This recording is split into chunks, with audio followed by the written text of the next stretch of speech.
ጤናን በሚመለከት የተነሳው ሐሳብ ትክክል ነው፣ ግን በጣም በርካታ ስራዎች የተሰሩ ናቸው። ዘንድሮ ለመድኃኒት ግዢ 70 ቢሊዮን ብር ነው መንግስት ያወጣው። በሀገር ውስጥ የነበረው የመድኃኒት ማምረት አቅም 4% ነበር፣ ወደ 44-45% አሳድገነዋል። በ44-45% የሚያክለው መድኃኒት እዚሁ ይመረታል። ቅድም ዶክተርም እንዳነሱት ፋርማሲውቲካል ላይ በጣም ሰፋፊ ስራዎች ተሰርተዋል።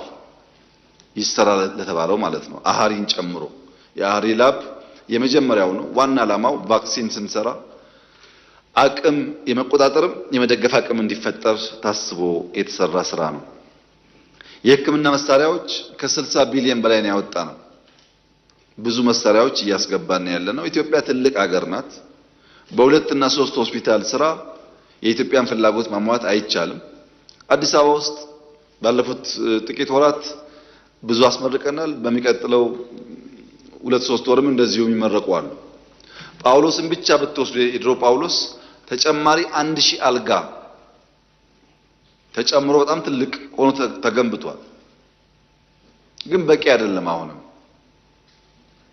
ባክሎጉ ሰፊ ስለሆነ በጣም ብዙ ስራ ይጠበቅብናል።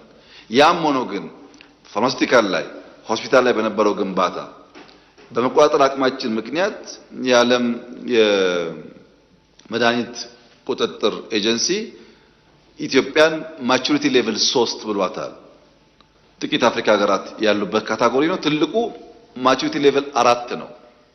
ምን ማለት ነው? ኢትዮጵያ የምታመርታቸው መድኃኒቶች ለኤክስፖርት ደረጃ ተቀባይነት አላቸው ማለት ነው። እድገት አለ፣ ለውጥ አለ፣ ብዙ ደግሞ የሚቀር ነገር አለ። ብዙ እሱን አበክረን በመስራት ኢትዮጵያ ውስጥ ውጤት እንደሚመጣ ተስፋ እናደርጋለን። ከሚቀጥሉት 5 ዓመታት ስራችን አንዱ በውጭ ሀገር ደረጃ የሚታዩ ጸዳ ያሉ የሕክምና መስጫ ተቋማት መገንባት ይሆናል። ወባን በሚመለከት ወደ 14 ሚሊዮን አጎበር አስተራጭተናል። በነፃ የምናሰራጨው 3 ሚሊዮን ቤት ገደማ ጸረ ወባ ተራጭቷል። ለመጀመሪያ ጊዜ በ58 ወረዳዎች ክትባት ሰጥተናል።